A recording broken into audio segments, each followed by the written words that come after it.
agora, bem-vindos à turma aí do virtual.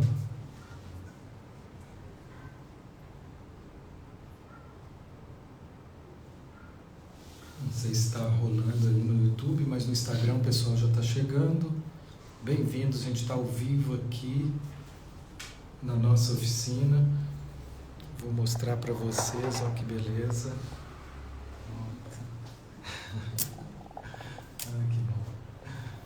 Muito bom.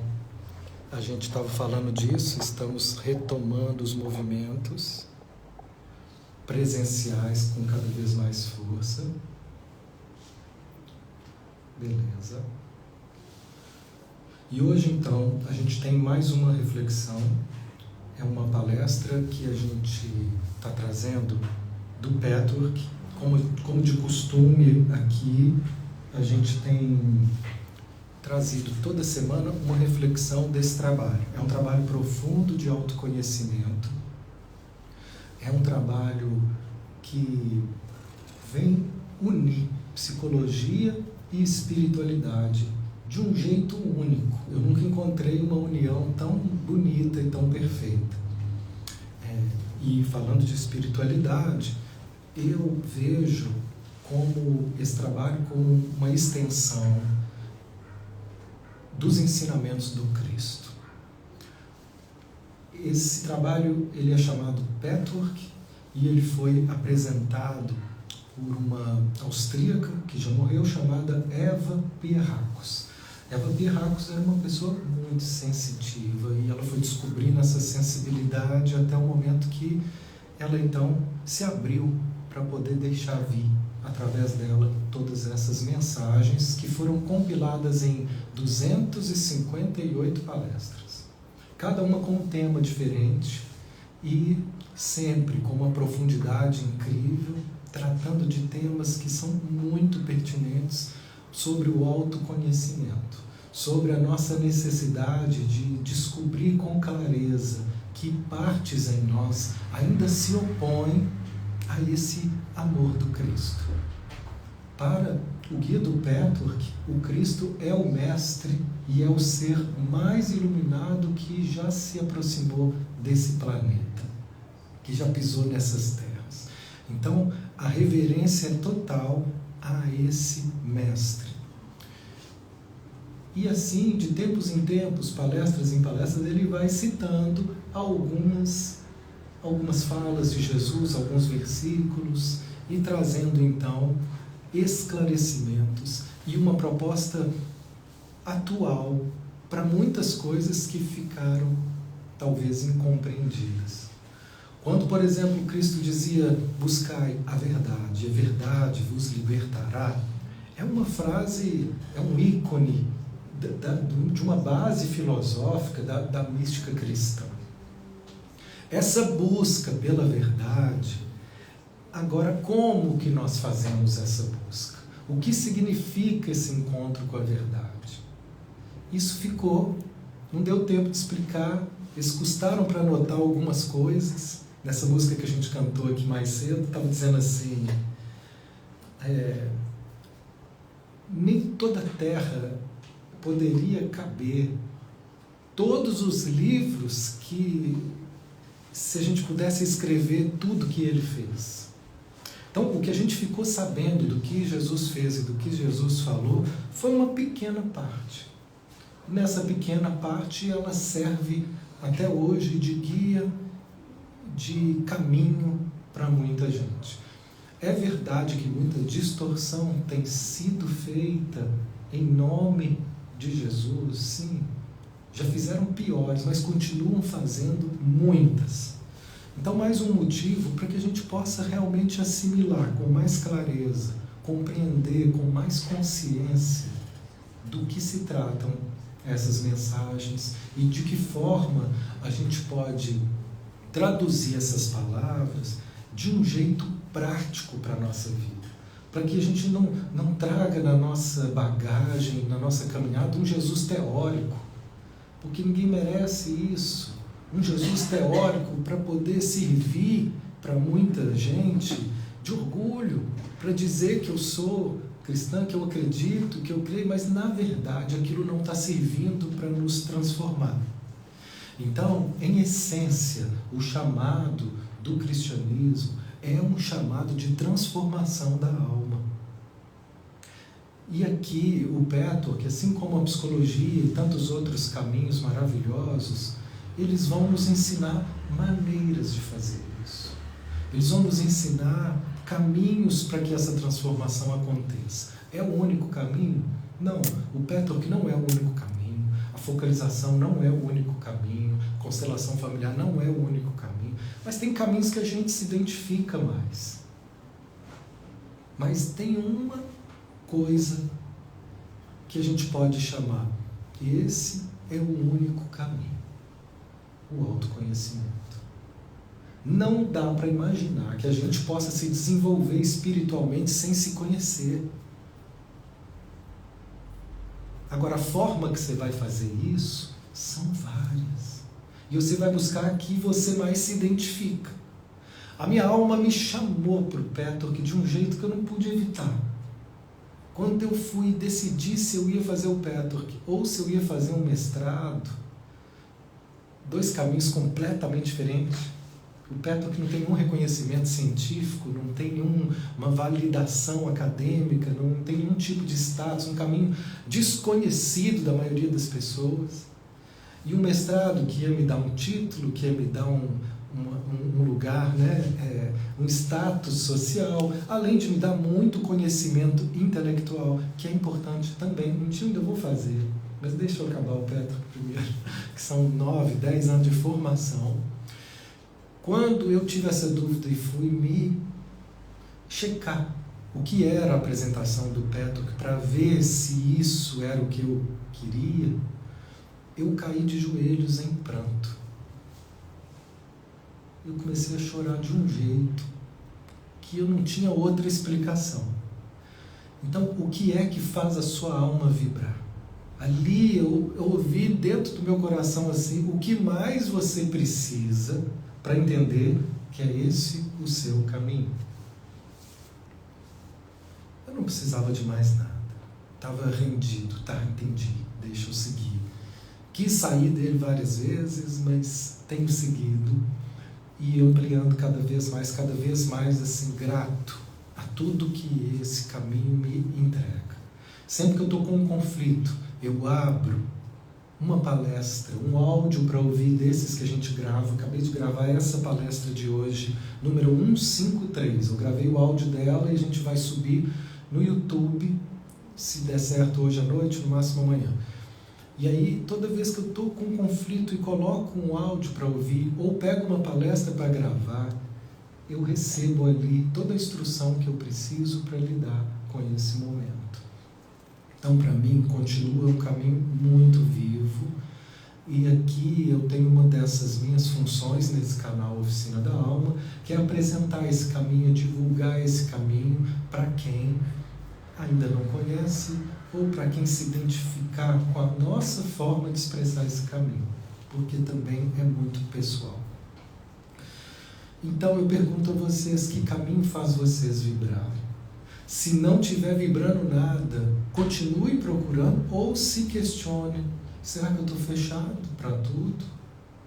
Porque tem tanta coisa linda hoje disponível para nós. Tanta coisa bonita, tanta coisa com poder transformador.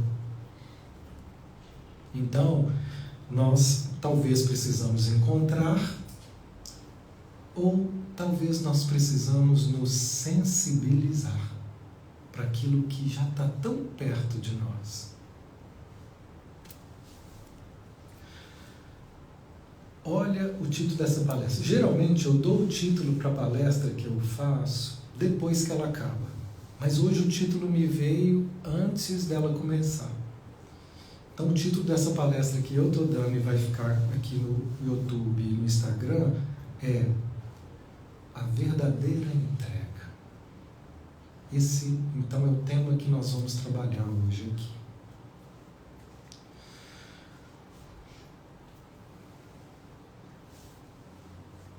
Todo esse caminho, qualquer caminho sério, espiritual, psicológico, ele vai nos levar para mais perto de nós.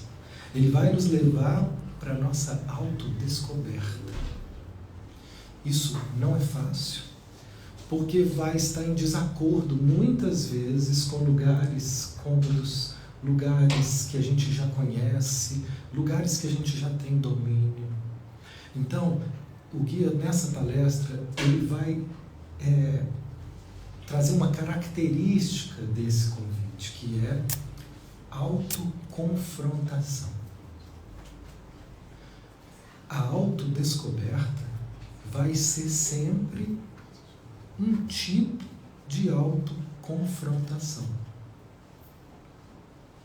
Nós vamos estar nos confrontando com as nossas ilusões. Nós vamos estar nos confrontando com as mentiras que a gente conta para nós mesmos. Nós vamos estar nos confrontando com as nossas inseguranças. Nós vamos estar nos confrontando com as nossas culpas. Nós vamos estar nos confrontando com a nossa verdade. Confrontando significa ficar de frente, não é criar guerra.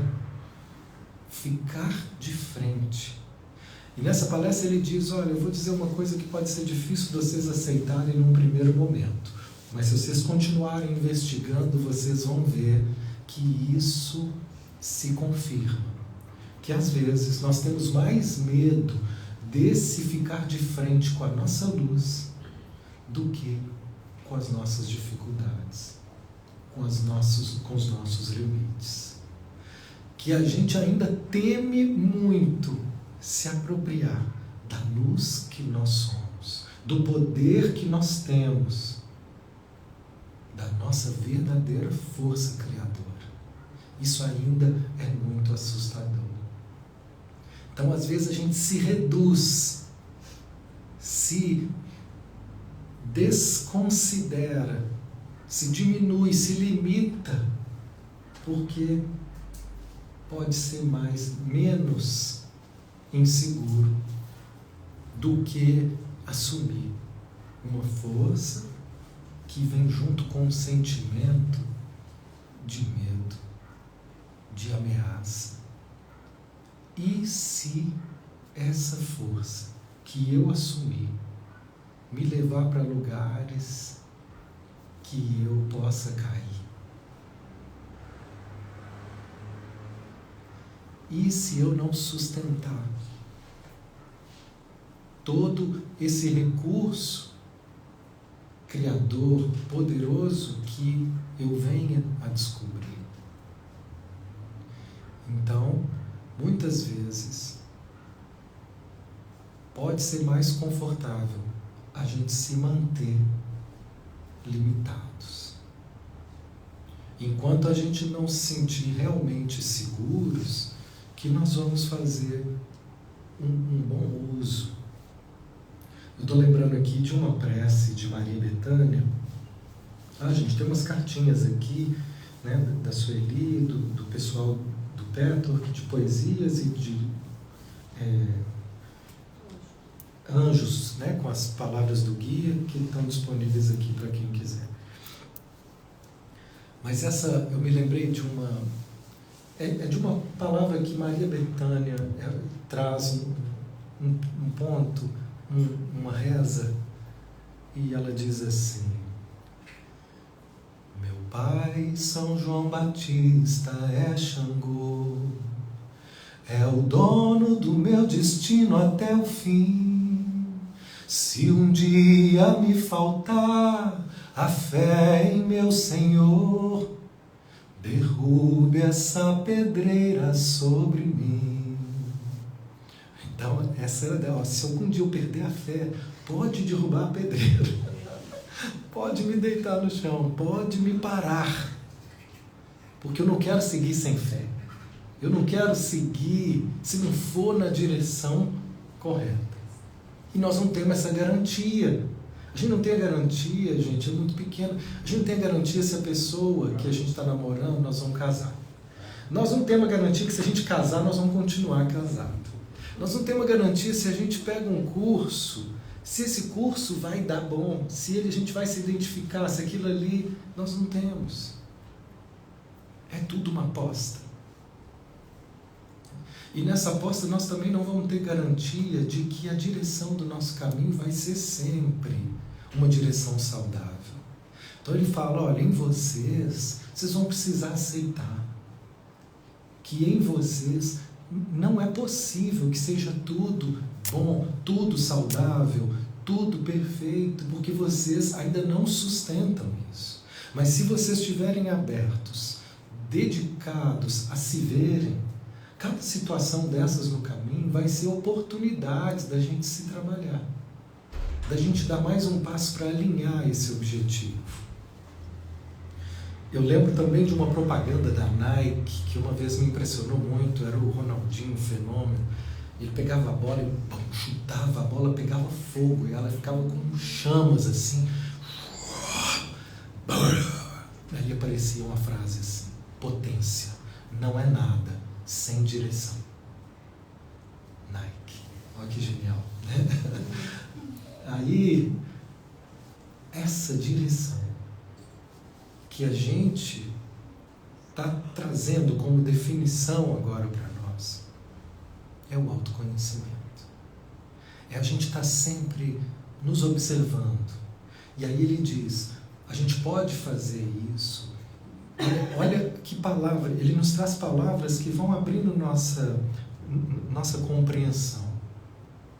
Uma disciplina suave. Uma disciplina leve. Quando fala disciplina, a gente tende a associar com algo rígido e obstinado. E algumas pessoas têm facilidade com isso. E podem também se perder nesse excesso de rigidez. Outras pessoas não têm facilidade com disciplina. Né? São rebeldes com horários, com as mínimas coisas. Então se debatem com a disciplina, vivem improvisando a vida. E é um desafio aprender a sustentar. Então, disciplina passa a ser um desafio de poder ter uma constância. Né? Por que aqui nós temos essa reunião hoje quinzenal? Por 10 anos ela foi semanal, hoje ela é quinzenal. Mas é uma constância. Essa constância, ela cria uma disciplina importante para mim. Se vocês não viessem aqui na internet, eu não sei se eu ia lembrar de vir, se eu ia chegar na hora, se eu ia conseguir manter algo que parecesse com o que a gente faz aqui. Então, o compromisso que eu assumo, essa é a minha forma, sabe, gente? Às vezes acha que o Matheus é tão bonzinho. Não, ele não é bonzinho. Ele criou caminhos que são do interesse dele. E ele cria para que eu consiga cumprir a disciplina, eu crio compromisso com vocês. Então eu falo, vou estar aqui de 15 em 15 dias. Agora eu tenho que ir, né? Porque o pessoal vai, aí eu venho. Esse é o meu jeito de manter constância. E essa constância faz com que eu me prepare e eu vou ler. E isso me alimenta. Então, cada um vai encontrando a sua forma de criar disciplina. Ler essa palestra, narrar essa palestra.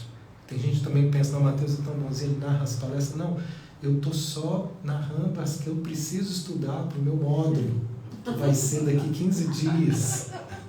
Eu preciso estudar. E eu estudo narrando elas. E posto lá, pode ser ajuda dos outros, mas eu é que preciso disso. É o meu jeito de estudar. Está lá. Quando eu faço isso, isso me abastece, isso me renova, sabe? Isso me lembra do caminho para dentro, do caminho de me ver. Então, de que forma na sua vida hoje existe esse compromisso com esse espaço de cuidado interior? Durante muito tempo eu assumi compromissos com o servir. Eu estou brincando, mas eu sei que aqui continua sendo um servir. Mas durante muito tempo esse servir ele ficava dissociado desse trabalho interno. E hoje eu entendo que há um serviço interno, que é essa autoobservação que vai ser base para tudo aquilo que a gente fizer. Então, no caminho do fazer o bem, a gente pode estar bem mal. A gente pode estar exagerando, como eu exagerei tantos anos. Se perdendo em excessos. Por quê? Porque não está se vendo. Não está vendo onde é que você se perde. E aí, quem me salvou? E continua me salvando, e é por isso que eu também, tem gente que acha que Mateus faz a focalização, porque ele quer, né, ensinar as pessoas a focalização. Eu preciso da focalização. Focalização é um trabalho psicológico que me chama para o corpo o tempo inteiro. E o corpo é a garantia de que eu estou escutando é verdade. O corpo me ensina uma escuta honesta, que a mente jamais me dava. Então, se eu escutasse o meu corpo na época que eu estava exagerando, ele iria me dizer de uma forma muito precisa, para. Só que eu não escutava. Eu só queria trabalhar e fazer mais, e fazer mais, e fazer mais. Então ele começou a falar um pouco mais alto. Para. E eu continuava sem escutar, porque eu não tinha tempo para esse trabalho interno de uma maneira mais profunda ou de uma maneira mais efetiva, porque eu até fazia meditações, olha que curioso, fazia muita meditação, estudava muito, mas ainda tudo isso não era uma forma verdadeira de estar comigo, era cumprindo protocolos, era cumprindo um esquema. Não sei se vocês entendem, mas a meditação, que é um trabalho de consciência interna, ela também pode ser uma fuga. Como? Por exemplo, se eu vou fazer meditação e começo a sentir que o meu coração está apertado, tem muitas linhas de meditação e tem muitos meditadores que vão fazer assim, ó, deixa eu respirar mais profundo, deixa eu cantar um mantra para ver se esse aperto vai embora. Porque esse aperto está me atrapalhando. Olha a diferença da meditação com a base do conhecimento de focalização.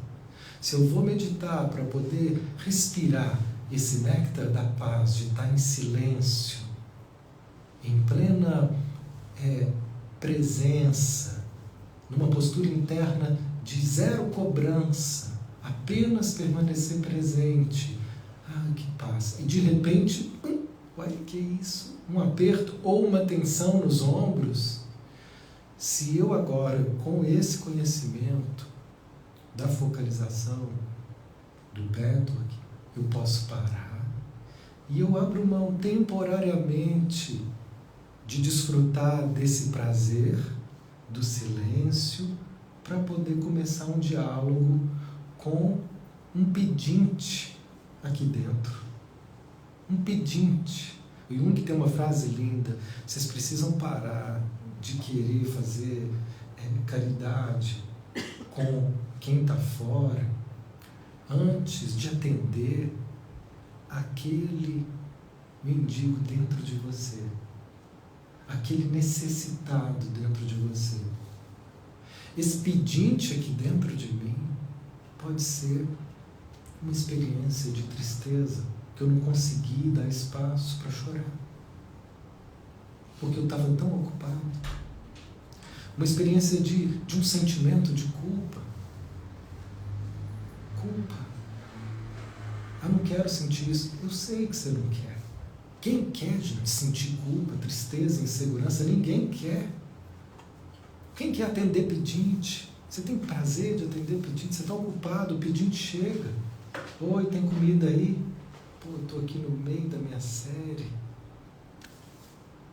Você vai se dar esse trabalho? Aqui é um trabalho interno, que às vezes aparece no momento que a gente não estava disponível para atender. Aí vem um pedinte aqui dentro do nosso coração. Opa, pode me dar atenção? A questão não é comida, atenção, é alimento. Atenção é alimento da alma. Pode me dar atenção? Você tem um pouquinho de disponibilidade para mim?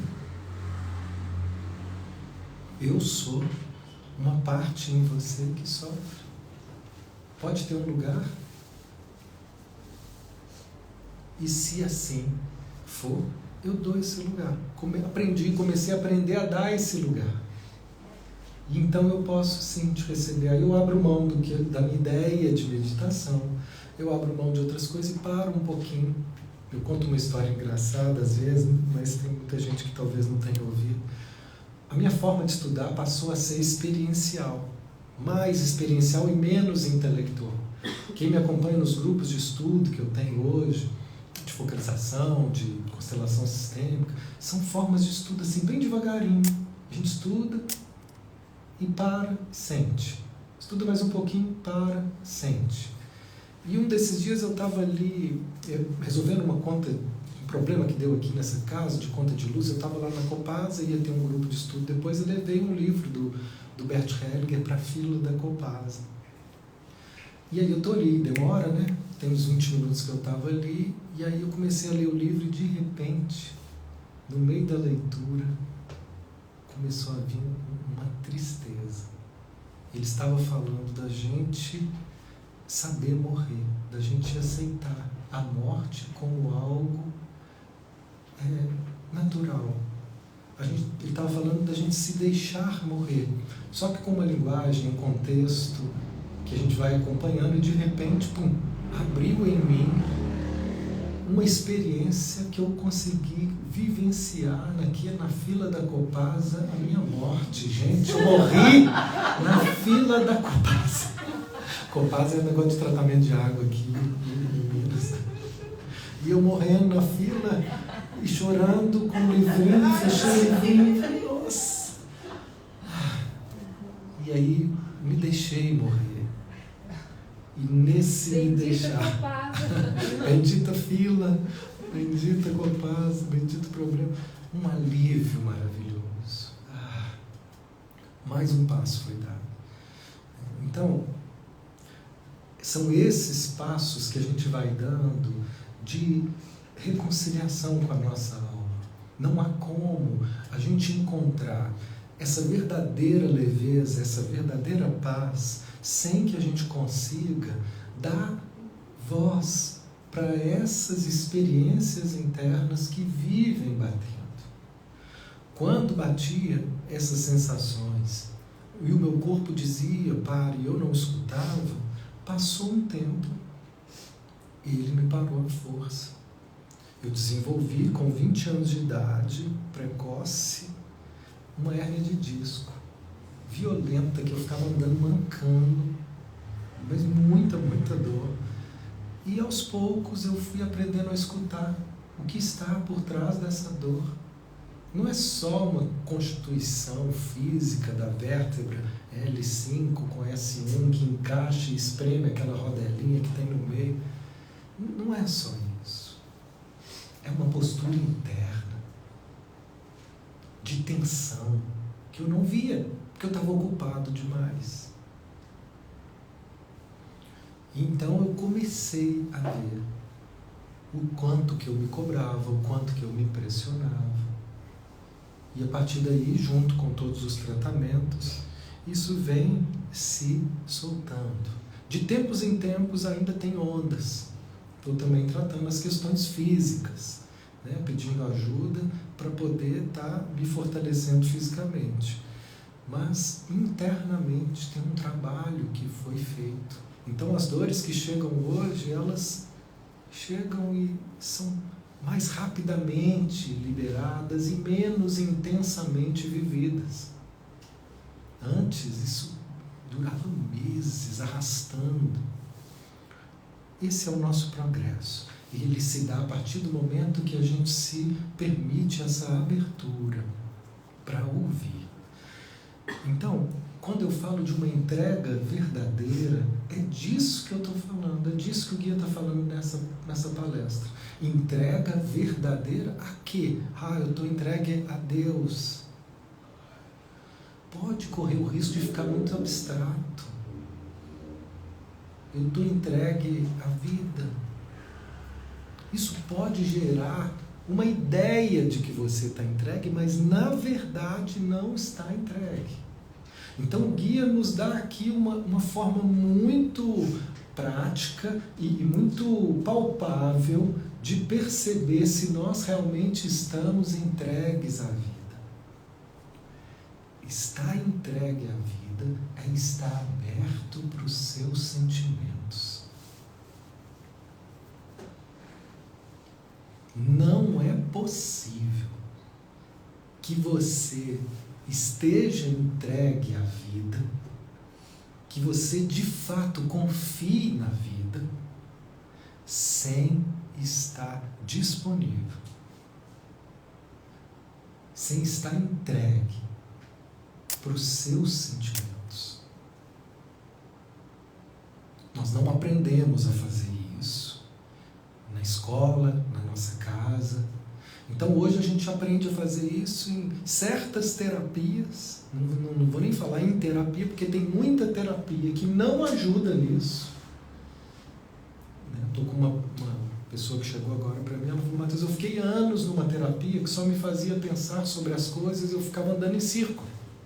E eu achava interessante, a gente refletia coisas muito interessantes, mas eu percebi que eu não estava caminhando, não estava mudando.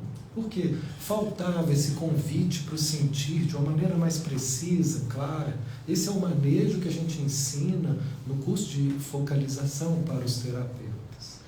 Mas antes de tudo, esse é um trabalho de todos nós. A gente desenvolver caminhos para o sentir, abertura para o sentir. Essa abertura para o sentir, esse caminho de disponibilidade, que eu disse para os pedintes, que esse é o caminho do desenvolvimento da verdadeira entrega. Então ele vai trazer aqui um título que é assim: existe em nós, na nossa alma, processos involuntários que acontecem. Não só na nossa alma, mas no nosso corpo. A questão, no seu corpo agora, você não precisa fazer nada, tá? O sangue está correndo. O coração está batendo. Sem que você tome nenhum conhecimento disso. Sem que você interfira em nada. Sem que você pense nisso. Tem um processo acontecendo para te manter vivo. E ele não para. Nem quando você dorme. Não para. Isso é processo involuntário. E ninguém tem medo disso, né? Você está preocupado que seu coração está batendo? Que o seu sangue está correndo por todo o corpo? Que seu fígado está processando os negócios? Não. Seguimos naturalmente. Então ele vai dizer, agora eu vou dizer para vocês, com essa mesma analogia, a sua alma, ela também tem processos involuntários acontecendo o tempo todo. E esses processos involuntários, vocês morrem de medo deles. O que são esses processos involuntários da alma? São essa vida interior que pulsa, trazendo para nós esses pedintes, trazendo sentimentos, trazendo experiências novas o tempo todo.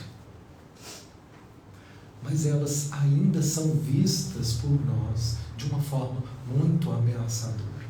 E aí ele diz, mesmo por aqueles que já decidiram por esse caminho, que já começaram a fazer terapia, que já aprenderam a fazer focalização, que já estão aprendendo a dar boas-vindas a essa vida interna, que já estão no Petro há muitos anos, existem alguns aspectos da sua vida, alguns aspectos desses processos involuntários que vocês temem. Então ele traz esse convite para a gente tomar consciência de como a gente ainda se afasta, como que a gente ainda se tolhe nessa abertura para poder vivenciar esses processos involuntários. Então ele vai dizer, com as palavras dele agora,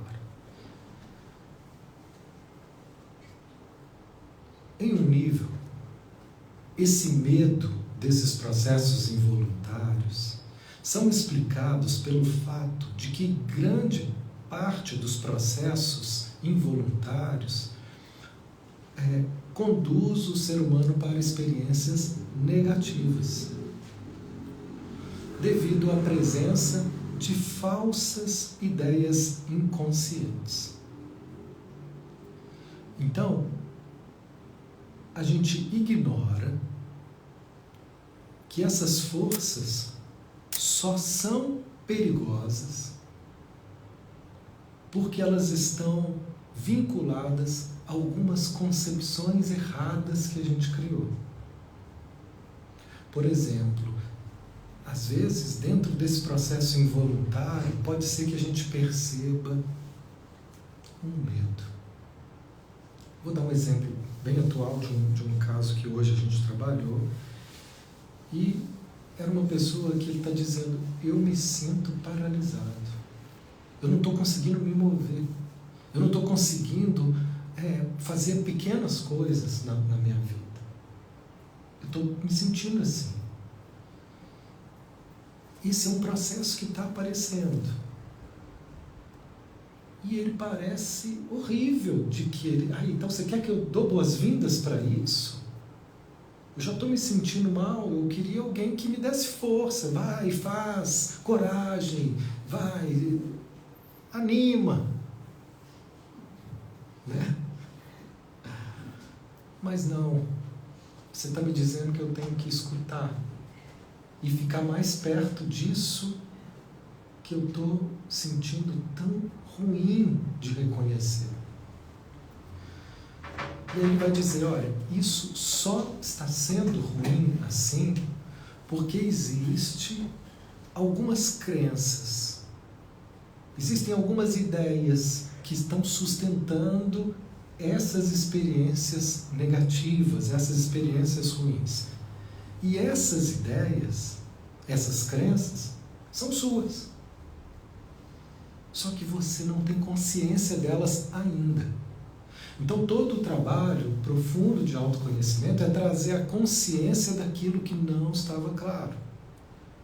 Mas como é que eu vou tomar consciência do que eu não sei? Você não precisa procurar, não preocupa.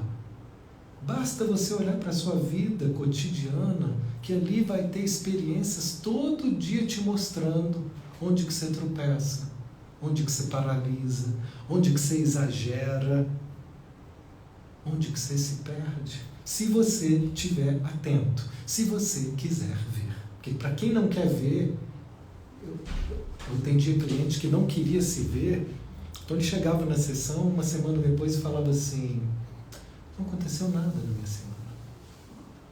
Ah, jura? Uma semana? Nada aconteceu? Não, tudo igual, tudo normal. Não é possível, só é possível que não aconteça nada se ele estivesse morto. Mas ele está morto para essa consciência interna. Incapaz de se perceber. Parece que não aconteceu nada, porque vivo na superfície. Na superfície, sabe o que aconteceu? Eu fui para o trabalho, voltei para casa. Dormi, comi. Acordei, fui para o trabalho. Voltei para casa, dormi, comi. Voltei para casa. Modo automático. O que aconteceu? Nada, o de sempre. Superficialmente, é isso que aconteceu.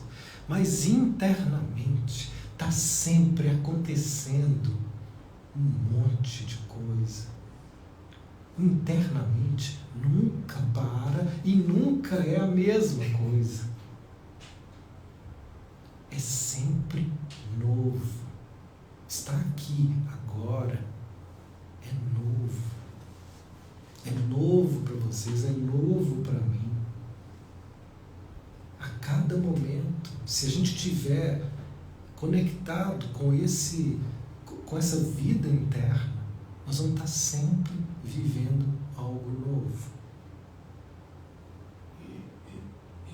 Mas é justamente por essa desconexão que a gente tem a sensação de que não está acontecendo nada, ou que está tudo repetido. Então, todo esse processo vai nos convidar a dar uma chance de escuta para isso. Essa pessoa que estava se sentindo paralisada, então, a gente com ajuda, porque às vezes sozinho isso pode ser difícil, depois a gente vai aprendendo cada vez mais a fazer por nós. É uma alfabetização emocional, gente. É uma alfabetização de trabalho interior. Nós não fomos ensinados a isso. E as religiões também não ensinam isso. Esse trabalho de diálogo, de acolhimento dessas experiências internas, nós precisamos dar a mão para a psicologia. E nesse trabalho, o Pettork ele traz muita psicologia para que a gente possa encontrar cada vez mais segurança. Num primeiro momento, pedir ajuda pode ser essencial, mas cada vez mais nós vamos pegando o jeito, assim como tudo que a gente faz. Eu estou agora decidido a cuidar do meu corpo, né? Pedindo ajuda, quem precisar de professora de Pilates boa está ali, né? Achei uma professora maravilhosa de Pilates, estou fazendo agora musculação, achei também um professor de musculação, posso indicar para vocês, achei um lugar de nadar maravilhoso, consegui, agora eu estou indo. E só de começar aí, tem acho que 2 meses que eu estou fazendo certinho, a minha postura hoje eu falei, está melhor, naturalmente.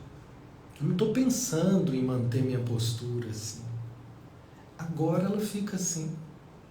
Por quê? Involuntariamente. Por quê? Agora foi fortalecido alguns músculos que estão permitindo uma sustentação que não existia. Trabalho corporal. O trabalho emocional é a mesma coisa. Se a gente começa a fazer e exercitar essa capacidade de abrir o nosso coração, e faz isso, e continua, e repete, de repente nós vamos naturalmente também desenvolver essa postura, que num primeiro momento o terapeuta tem que ir lá e te puxa, aí você vai te puxa de novo, vai por aqui, vem pra cá, desce aqui, desce de nível, sai do cabeção, desce, corpo, de repente a pessoa olha, estou sentindo algo aqui no meu corpo, aí o terapeuta fica feliz, ele me pediu, a pessoa já foi. Aí eu falo, ó, um caminho vai sendo elaborado, repetido, assimilado, construído. Né? Essa pessoa, então, se deu o direito de escutar o que estava por trás dessa paralisia. E aí, então, veio uma cena de uma briga que teve na casa de um pai que estava ali num estado muito agressivo. E eu acompanho essa pessoa há muito tempo. E essa cena, eu já ouvi ela diversas vezes. É uma cena muito traumática para ele. Mas, o que eu disse? Tudo é novo. Parece que é a mesma cena, mas não era. Tinha algo novo ali que ele nunca tinha percebido. Que no meio daquela cena, daquele trauma, daquele choque, ele se viu como uma criança, por um momento se sentindo culpado pelo pai estar daquele jeito. Para as emoções, gente, não existe uma lógica racional que justifique. É outro departamento de lógica e de sentido. Mas para ele, eu não sei o que fez ele pensar, mas quando ele acredita naquilo, ele passa a alimentar durante uma vida uma ideia de culpa que o paralisa. Porque quem se sente culpado vai se dar direito a quê? A prazer, a descanso, a relaxamento. Teve uma pessoa que a gente está trabalhando junto, ela começou a falar, Matheus, eu estava num momento tão bom, um prazer tão grande que começou a vir aqui depois da nossa sessão. Aí eu escutei uma voz falando assim comigo, isso vai acabar, viu? Isso aí é rapidinho para acabar.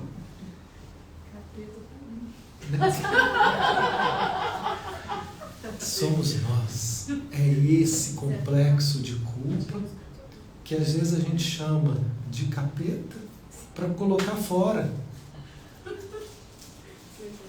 E assim como a gente coloca Deus fora, Não, Deus me ajudou. O que Deus fez para ajudar? Não, meu time ganhou, o Galo ganhou, Deus me ajudou. Então, é isso. Aí Deus, então, ferrou o outro time? Porque se Deus ajudou o Galo, ele vai ferrar o outro. Que parcialidade é essa? Que infantilidade é essa? De achar que Deus e capeta estão fora. Nós precisamos internalizar esse Deus. Sabe, sentir Ele aqui dentro, agindo e abrindo caminhos com a nossa vontade de fazer o nosso melhor. Internalizar também esse capeta de conseguir escutar essa voz que é nossa. Somos nós que estamos comprometidos com crenças negativas. Se a sua vida está parada e bloqueada em algum ponto, é você que sustenta esses pontos com seu jeito de pensar, com seu jeito de sentir. Julgar isso para fora é tão superficial, que nos mantém no mesmo lugar. Ah, essas forças existem? Existem, mas elas só têm poder quando eu aqui dentro, de alguma forma, concordo com elas. Sabe? Ah, fulano fez mal para mim. De alguma forma, existia uma parte em você que talvez sentia que não merecia ser bem tratado. É sintonia que cria essas realidades. Nós somos muito mais criativos do que a gente pensa. E quando a gente não sabe o que estamos sentindo e pensando, a gente começa a se sentir vítima. Porque as coisas acontecem e eu não entendo o que eu fiz para isso acontecer. Mas se você quiser saber o que você fez, você vai encontrar. Você vai encontrar a parte em você que às vezes não quer que as coisas deem certo. Que às vezes tem raiva da vida, que tem raiva de si mesmo, que se sente culpado por coisas que você nem tem culpa. Ah, Mateus, e como é que resolve isso? Nesse caso, sabe o alívio que veio para essa pessoa? Simplesmente poder se dar o direito de sentir essa culpa. Porque a gente transforma só os sentimentos que a gente pode aceitar.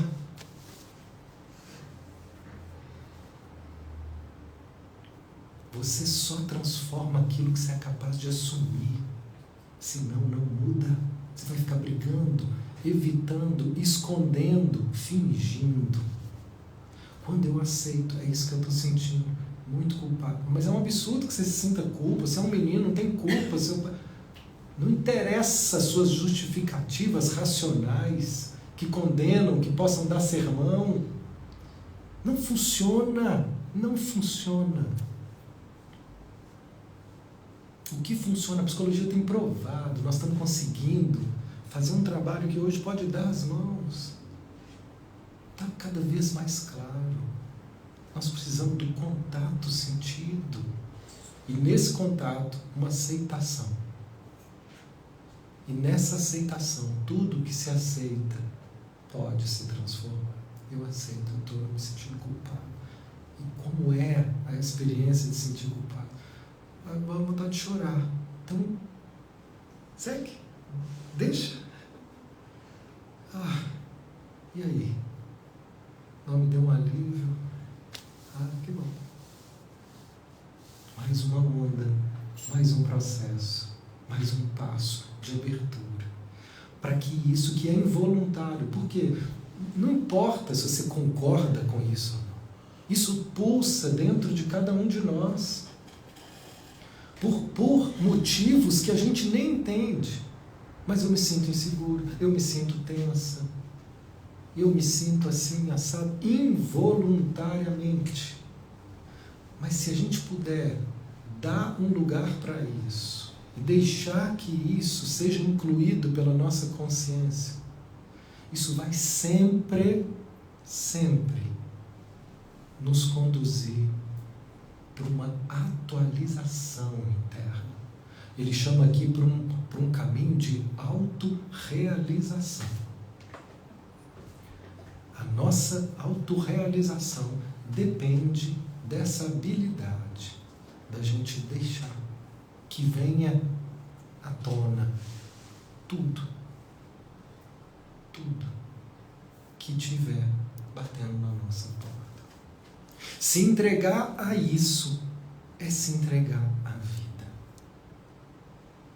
Se fechar para isso é criar uma forma tensa de viver.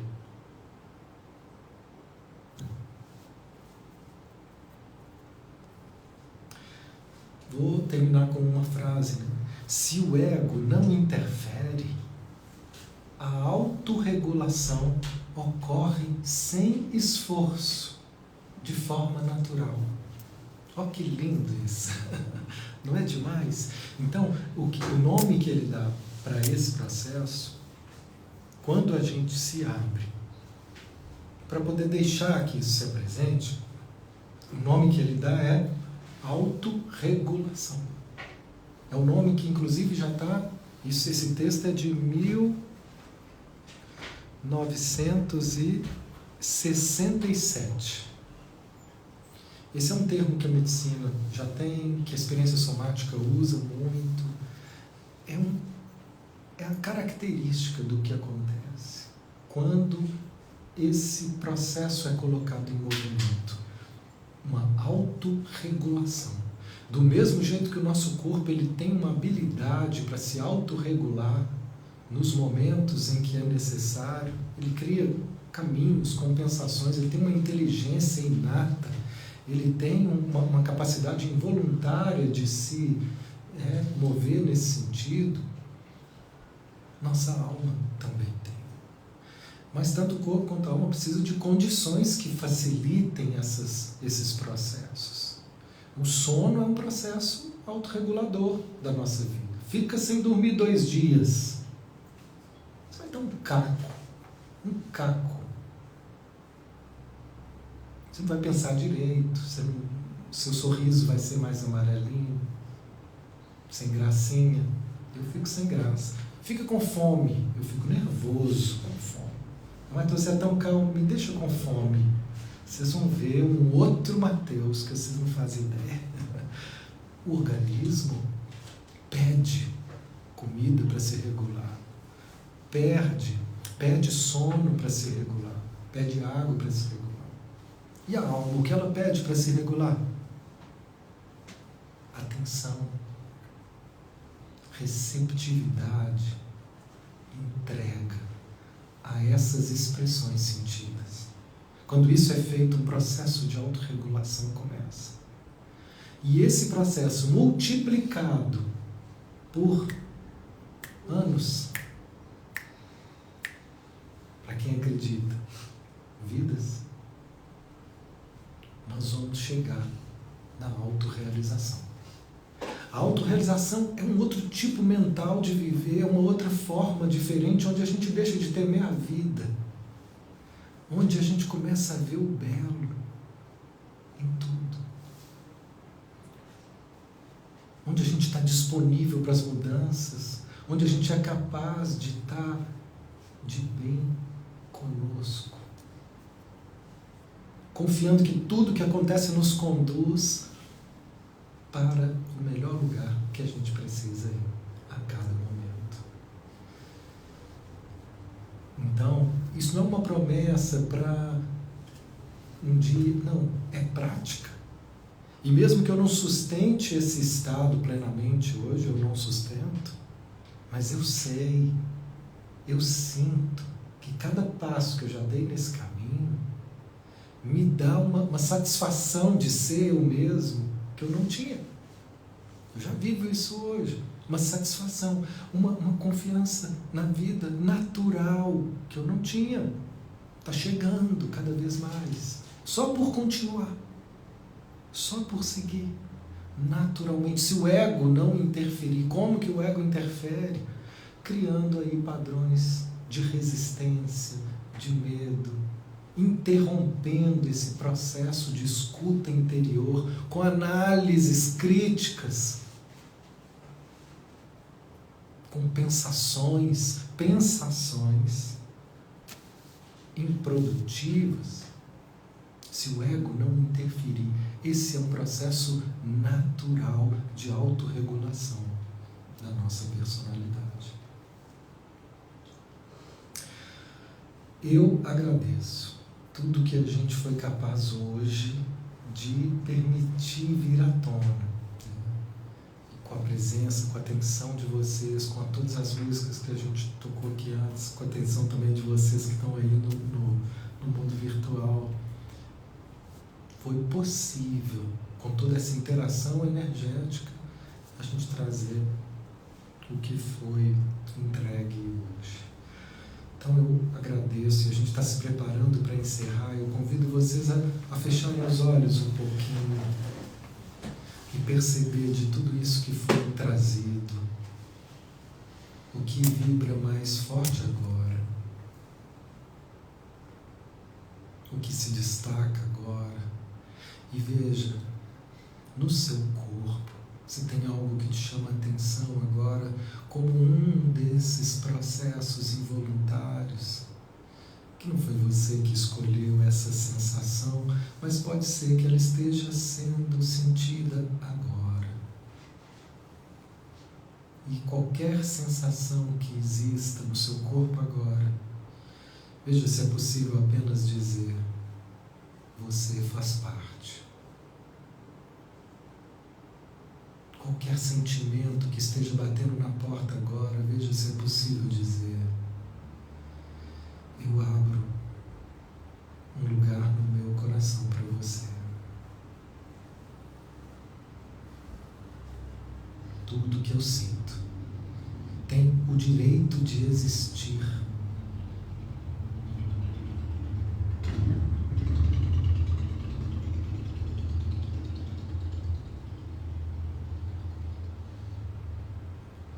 Veja o efeito desse exercício de abertura,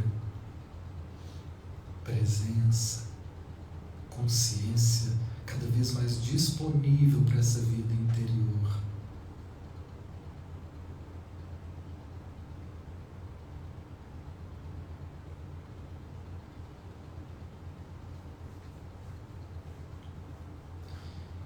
E para terminar, a gente pode encerrar assumindo esse compromisso de uma forma leve, sem pressão.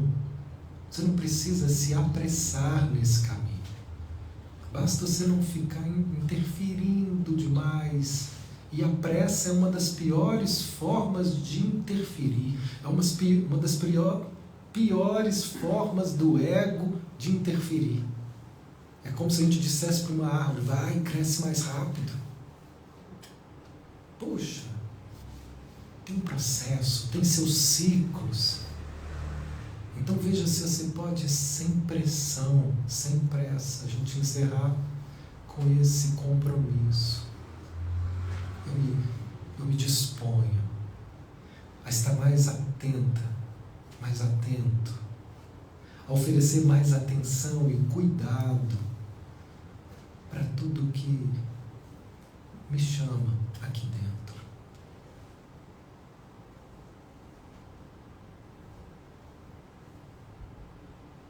E a partir do momento que a gente for dando espaço para todas essas experiências desagradáveis, elas vão soltando, vão saindo, vão sendo acolhidas, vão sendo dissolvidas, as crenças erradas vão sendo reconstruídas, e então depois vai dando lugar a sentimentos bons, de segurança, de confiança.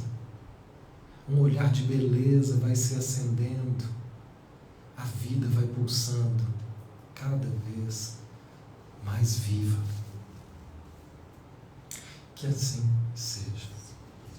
Obrigado a todos. Até a próxima. Obrigado.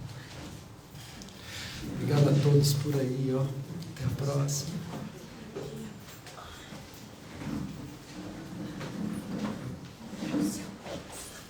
Não. É o da... É de uma outra moça. Ah, esse aqui não é dela. Vou te mandar, eu vou te... Ah, esse não é o de poesia. Não, esse eu já tenho. Ah, então tá.